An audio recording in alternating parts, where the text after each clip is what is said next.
जय गुरुदेव।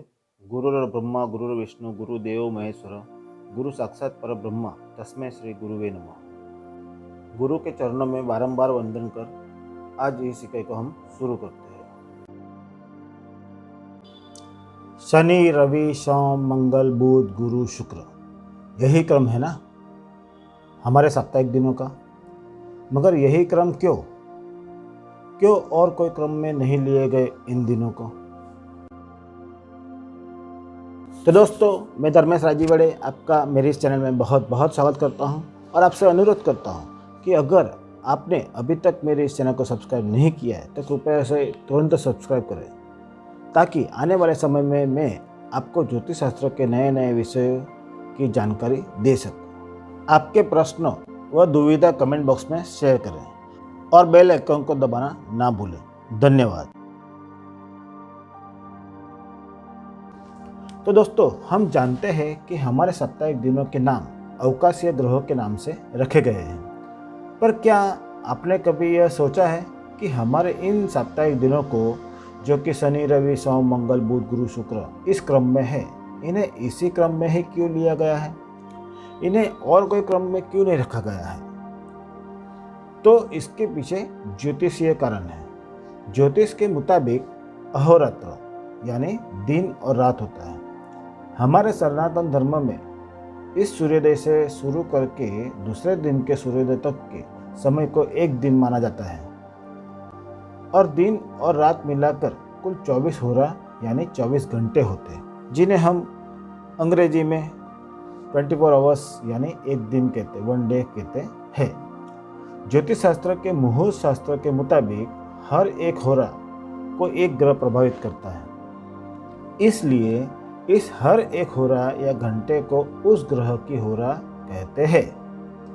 मुहूर्त शास्त्र में शुभ कार्य करने हेतु मुहूर्त देखने के लिए विविध ग्रहों की होरा का उपयोग किया जाता है। ज्योतिष के सूर्य सिद्धांत के अनुरूप हमारी पृथ्वी को मिलाकर कई सारे ग्रह भी सूर्य की परिक्रमा करते हैं। इस प्रकार हर कोई ग्रह एक दूसरे के संदर्भ में परिक्रमा करते हुए नजर आता है।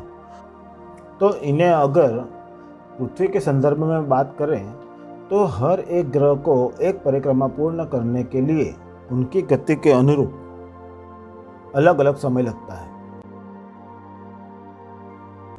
जैसे सूर्य को 365 दिन अगर पृथ्वी से देखते हैं तो चंद्र को 27 दिन, मंगल को 687 दिन, बुध को 88 दिन, गुरु को 12 साल, शुक्र को 225 दिन और शनि को 30 साल लगते हैं।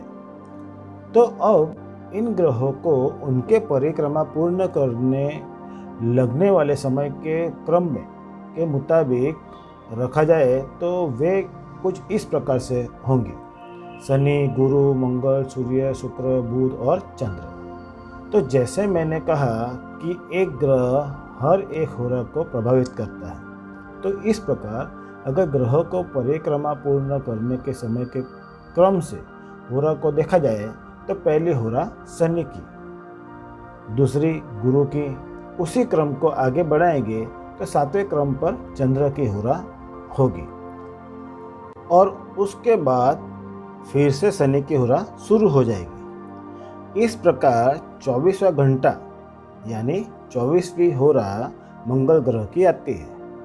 इस मंगल ग्रह की होरा के बाद दूसरे दिन यानी नए दिन के सूर्योदय को सूर्य ग्रह यानी रवि की होरा शुरू होने के कारण उस दिन का नाम सूर्य से यानी कि रविवार दिया गया है।